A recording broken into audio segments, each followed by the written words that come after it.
Attention therapists, all CEUs is grateful to our new sponsor, the Diversion Center. They offer workbooks that are 100% editable and delivered to you in a Word document on topics including anger management, substance use disorders, domestic violence, parenting, and shoplifting addiction. Each workbook can be used for individual or group sessions and is over 120 pages.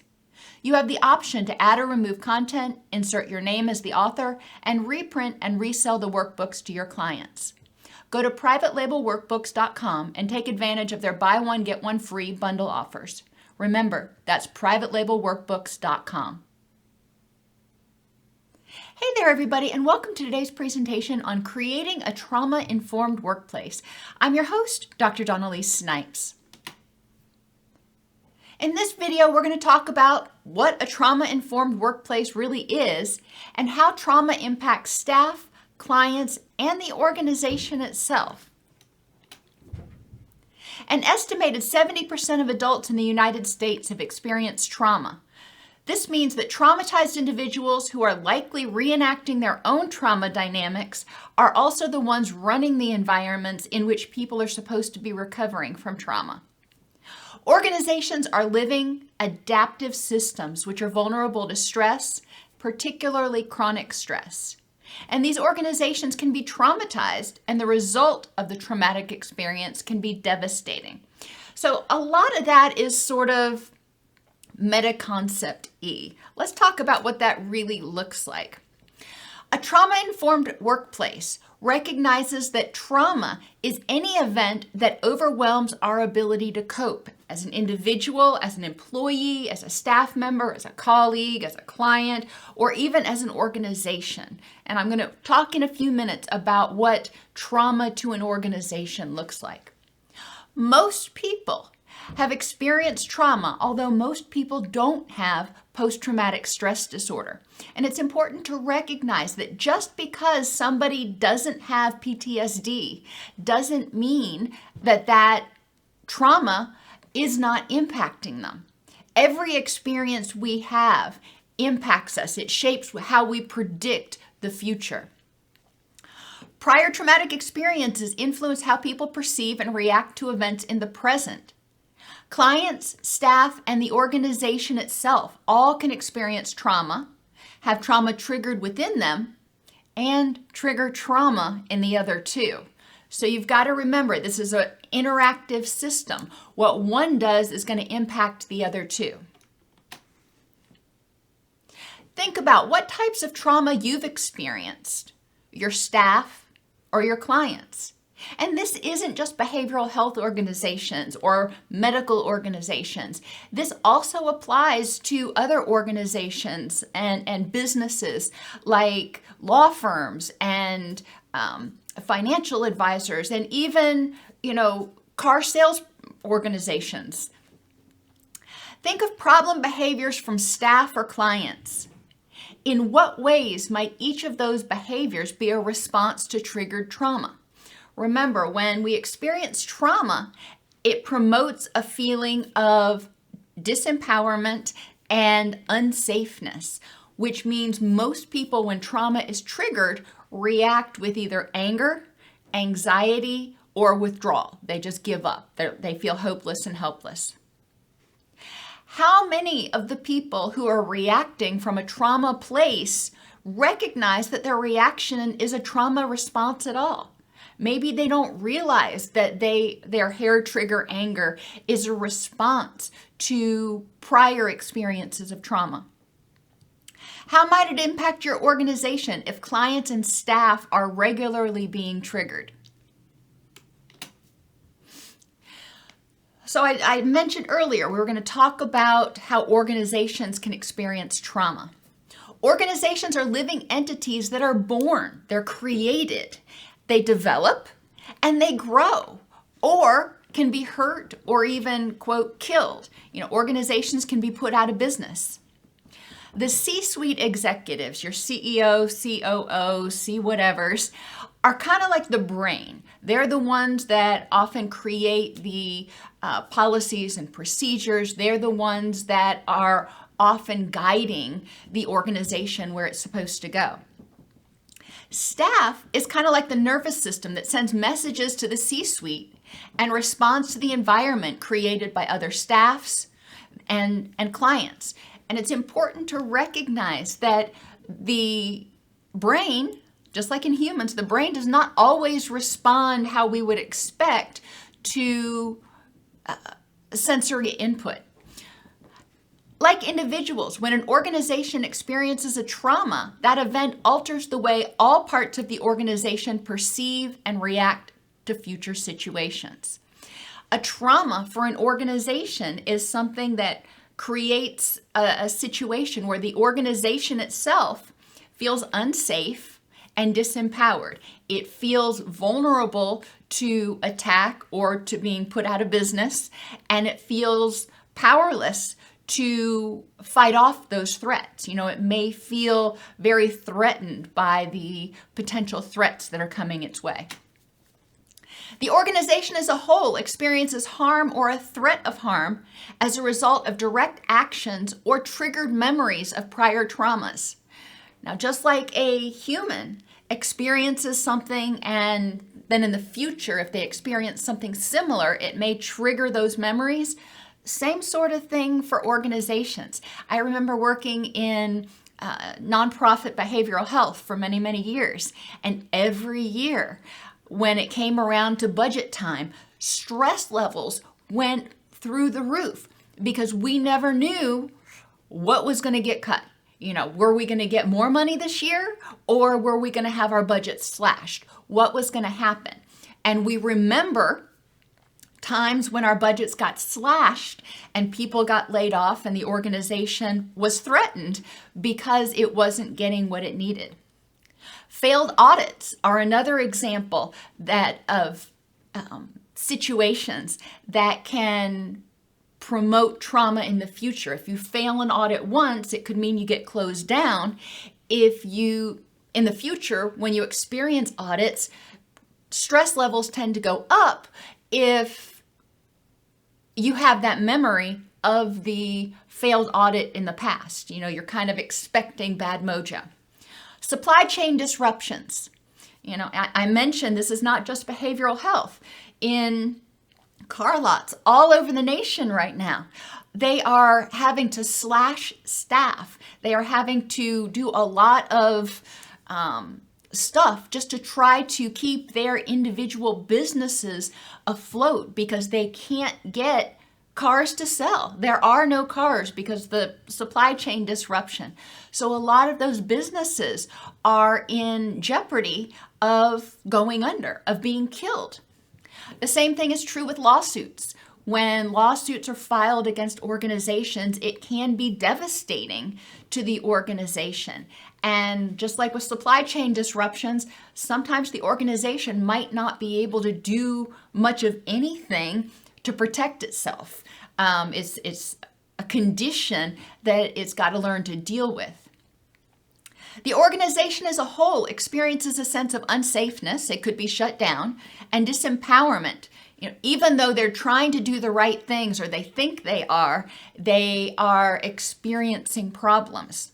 I mentioned behavioral health funding, lawsuits, even a reduction in utilization. Think during the pandemic, a lot of businesses were traumatized because people were not going into restaurants, people were not going into theme parks, etc. And so the business was losing money. Money to a business is like air to a human. We got to have it in order to stay alive. So a reduction in utilization can be very traumatic. And the organization may start scrambling, figuring out, what can I do to increase utilization? How can I address this so I can get enough air to keep breathing? And social media attacks by clients or staff can also be traumatic because once something's out there on the internet, it's out there on the internet. And sometimes people or organizations may feel like they didn't have a chance to respond to an issue before they got canceled, so to speak. Think about what causes your organization, whether you're a therapist, a doctor, a working in a restaurant or whatever, what causes your organization to go into fight or flight mode, where it starts scrambling, trying to figure out how are we going to stay afloat? When the organization is scrambling, how does that impact staff? How does that impact your clients?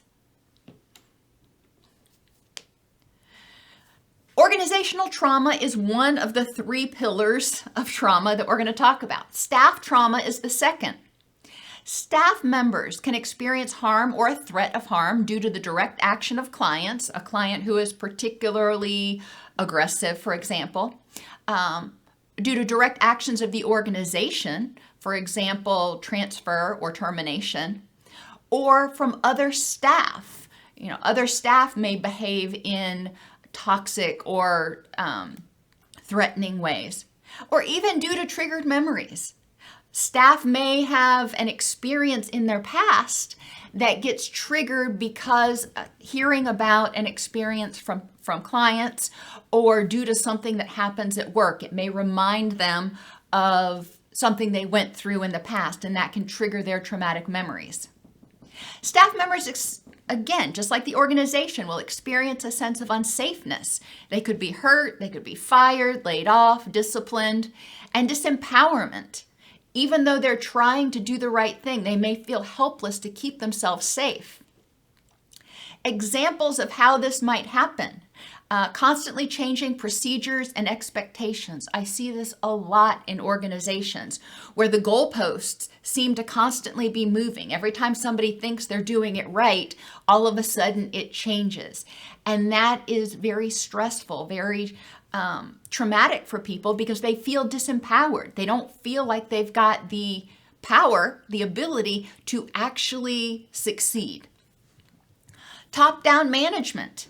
And top-down management communicates to people, don't talk, don't trust, don't feel. Just do what I say, shut up and do it.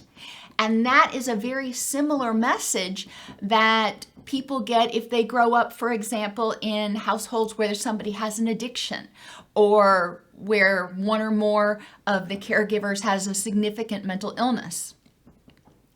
Lack of commitment to employees by the organization can also cause staff members to feel unsafe and disempowered. If they're constantly being told, well, fine, quit, I can replace you next week, then the staff members are not going to feel connected. They're not going to feel safe. Lack of support and disenfranchised grief. When the organization does not provide staff what they need to succeed, or tells them to get over it when they experience a loss, it can contribute to trauma. Triggering characteristics or behaviors of clients. Sometimes a client will come in and maybe they remind you of your Uncle Bob, who was, a very, very angry, violent alcoholic. I always use the term Uncle Bob. I don't have an Uncle Bob. I'm not trying to, disparage any of you who are Uncle Bobs. It just happens to be the name I use. But if you have an experience with someone in the past, and then somebody walks into your showroom or your restaurant or your clinic, and they remind you of that person, it can trigger that trauma in the staff member. Same thing is true if you're working with a colleague who reminds you of your Uncle Bob. So we do want to recognize that certain behaviors and characteristics that we transfer onto clients can remind us of prior trauma. It's also important to remember that certain things clients do. For example, if they come in and they get particularly loud and belligerent, that can trigger trauma. And triggering policies or physical environments can also trigger staff trauma. If you are in an organization, for example, and this is one that I really don't like, where in a behavioral health setting, we ultimately got set up in this organization that I worked for, that to give back to the staff offices, you had to go through 3 swipe lock doors. So the person kind of felt like they were trapped and imprisoned by the time they got back to the staff office. And that wasn't the intent. The intent was to make them feel safer, but that's not how it ended up feeling to a lot of people. And triggering physical environments. If you see, smell, hear things in the environment that trigger prior memories or make you feel unsafe in the present because they are unsafe, can also contribute to staff trauma. And finally, client trauma. Clients experience harm or a threat of harm due to the direct actions of staff, the organization, other clients, or memories of theirs that get triggered.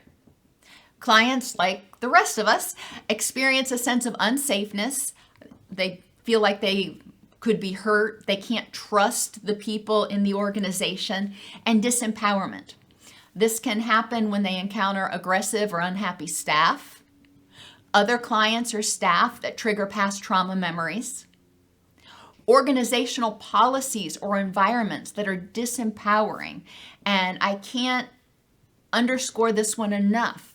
Really consider your environment and your policies, and from the perspective of in what ways might this make somebody feel disempowered, like they don't have a voice, like they don't have a choice.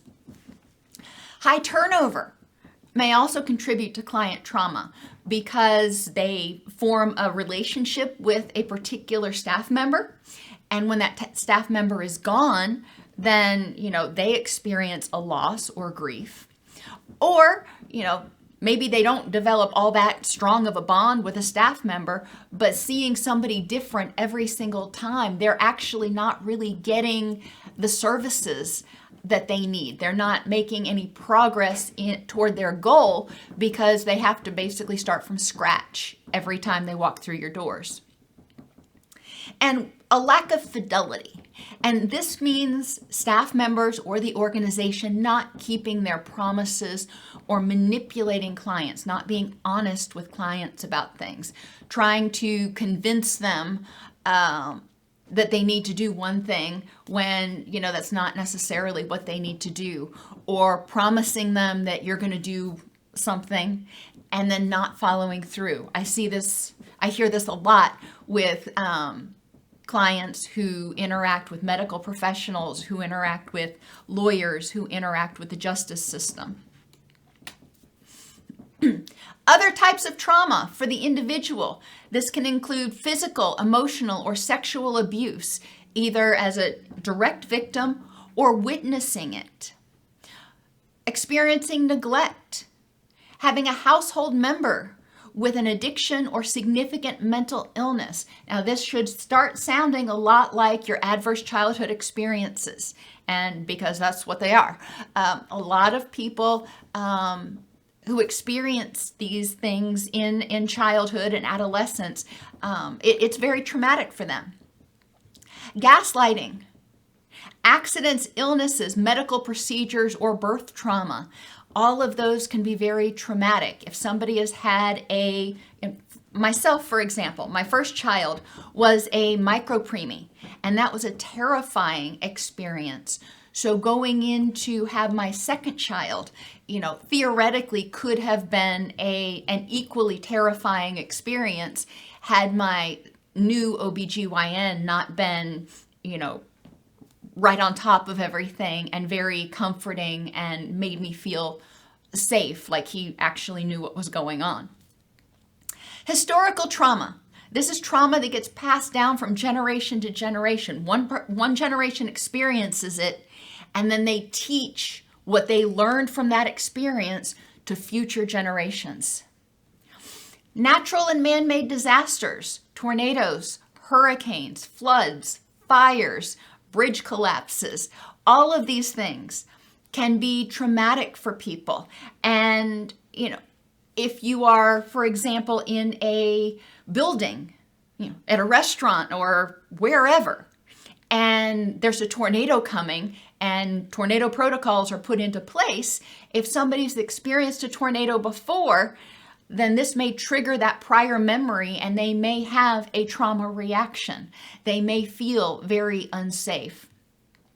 And, obviously, there may be a reason for them to feel somewhat unsafe, but you also need to recognize that that's going to affect how they react to everybody else in that environment at that point in time.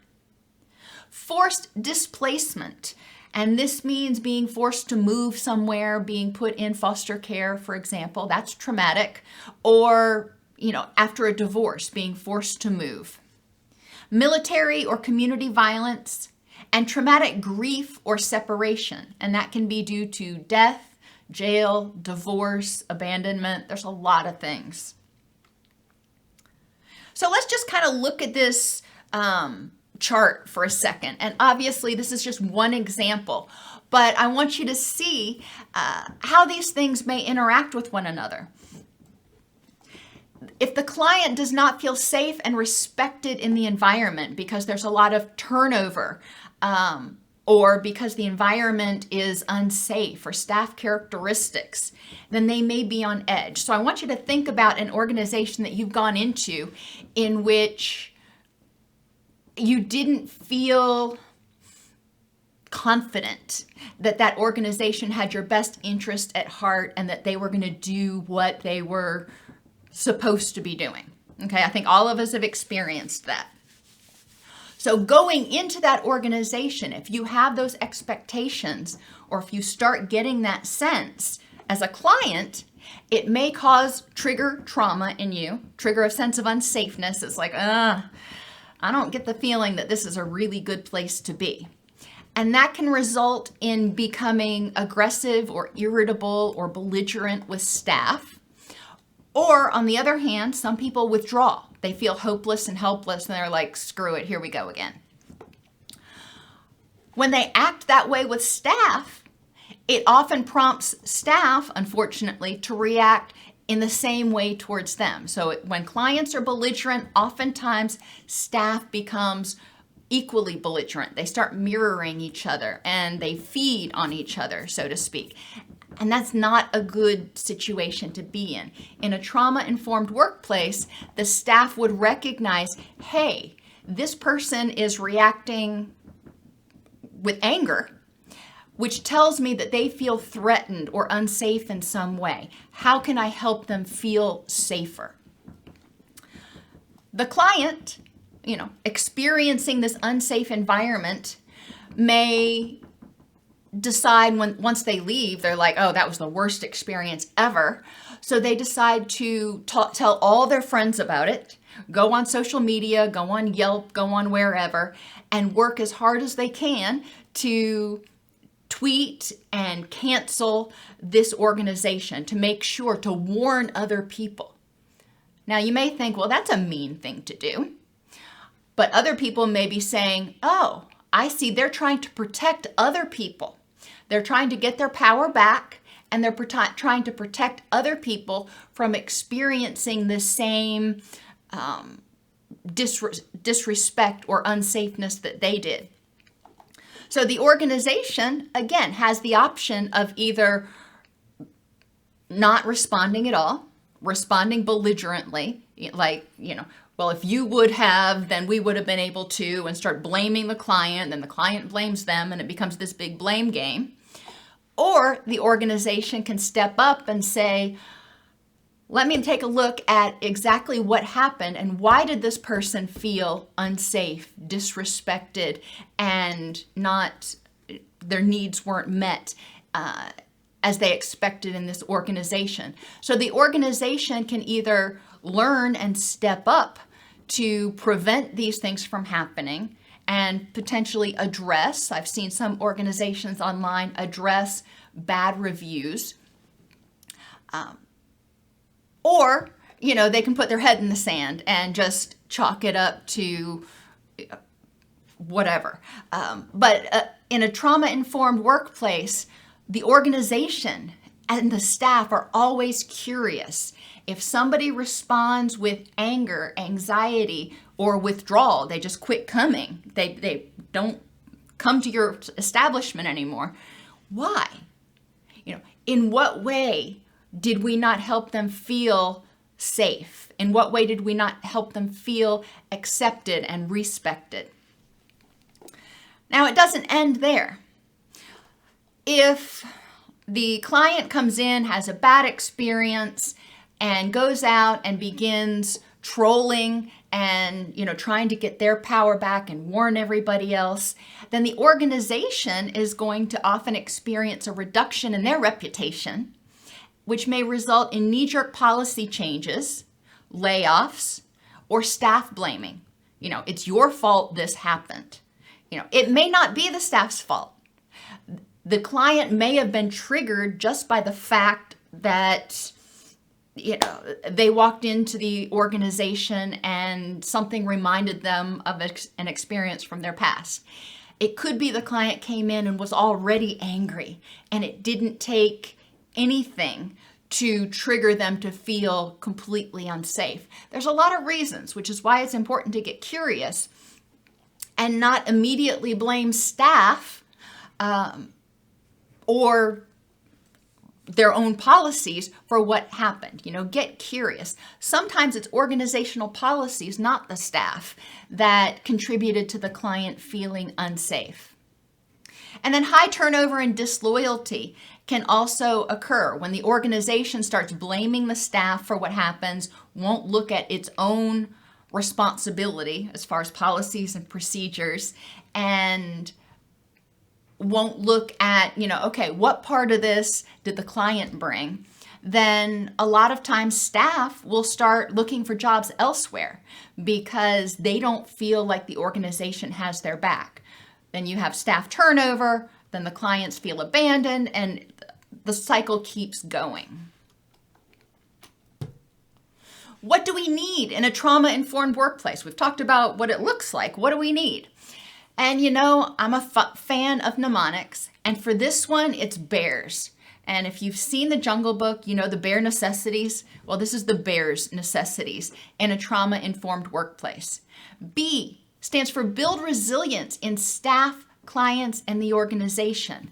Create safety nets and skills and tools to help people feel like they've got an outlet, like they're empowered. For staff, help them see how they can address issues, provide training when it's available, make sure that counseling, EAPs are available for staff. For clients, obviously get curious when they have a bad experience and solicit feedback so they feel like they're being heard. Provide opportunities for them to provide written feedback or grievances that can be examined and looked into.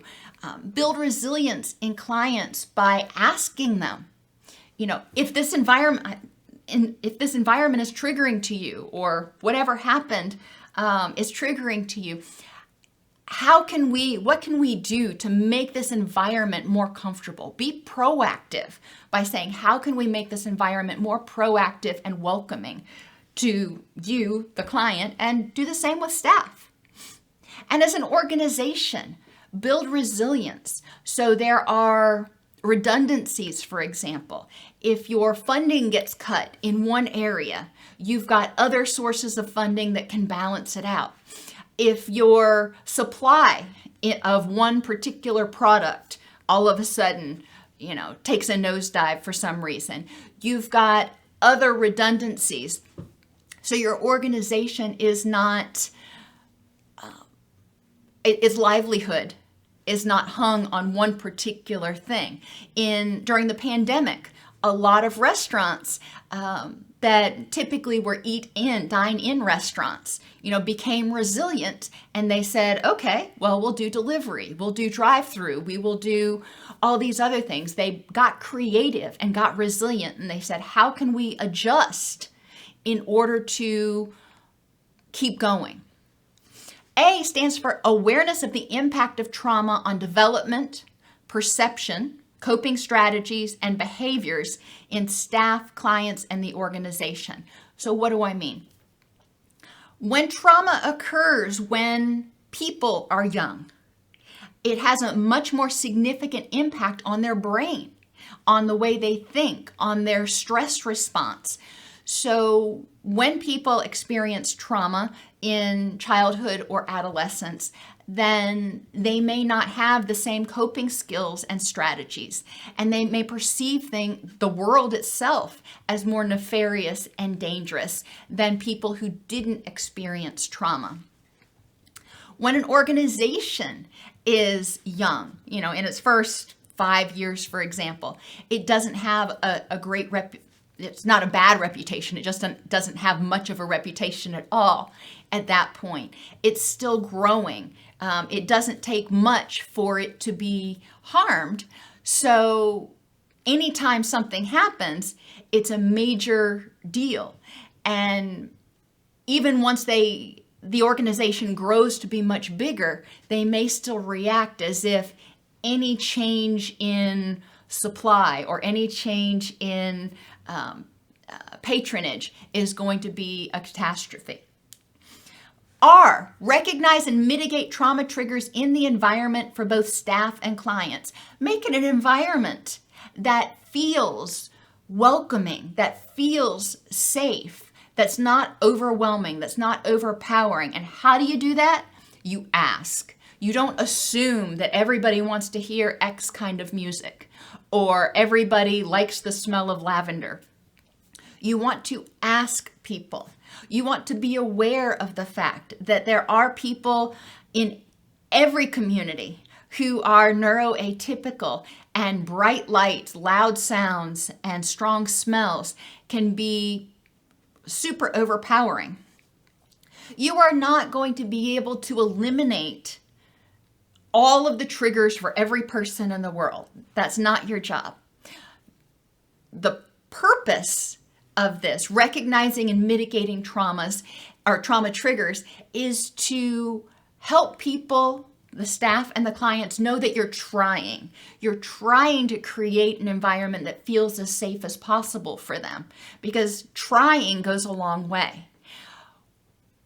Empower staff and clients through voice, choice, and craves. And we've talked about craves in other videos. It stands for consistency, responsiveness, attention, validation, encouragement, and support.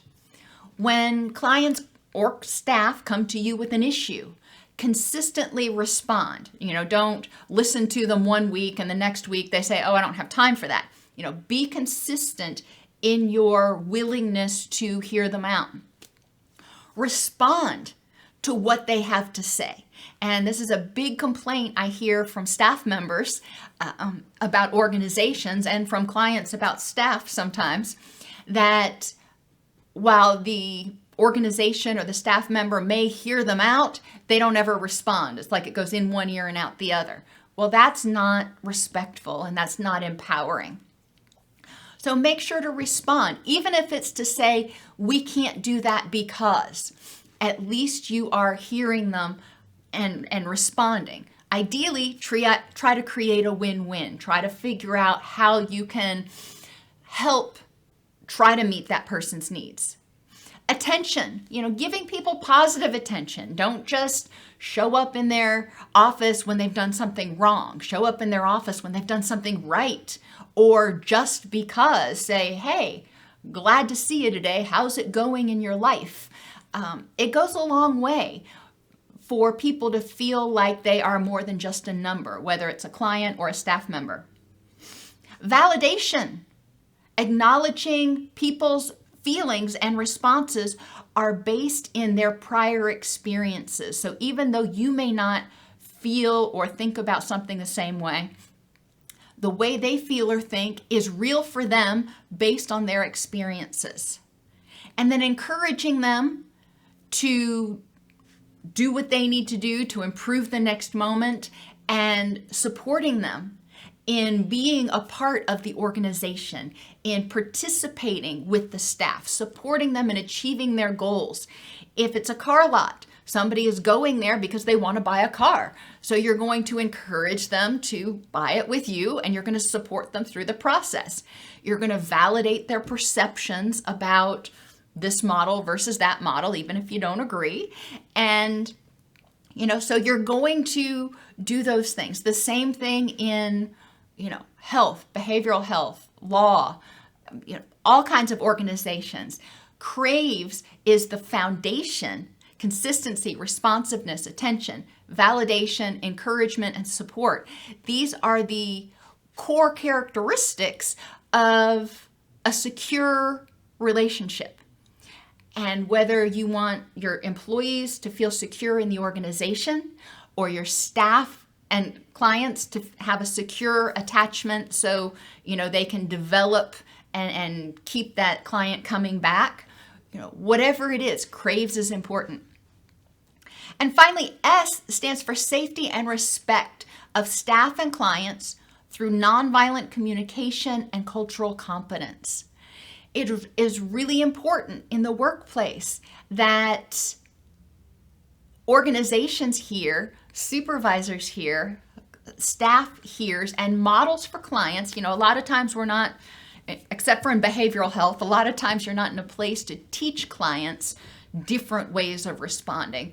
But when you model nonviolent communication, when somebody comes up and they've got a problem, they're upset about something, and you model empathy and compassion, and you hear them out and you validate what they're saying, it goes a long way to helping people feel safe, because they feel like, oh, if I've got a problem and I say something, then it'll get addressed. I can feel safe. When one department at a factory goes offline or experiences a shutdown, it impacts all of the other departments, the staff in those departments, and likely the customers seeking goods and services. In a trauma-informed workplace, people seek not only to reduce re-victimization and triggering past traumas, but also to create an environment that is safe, empowering, and inspires loyalty and connection between clients, staff, and the organization.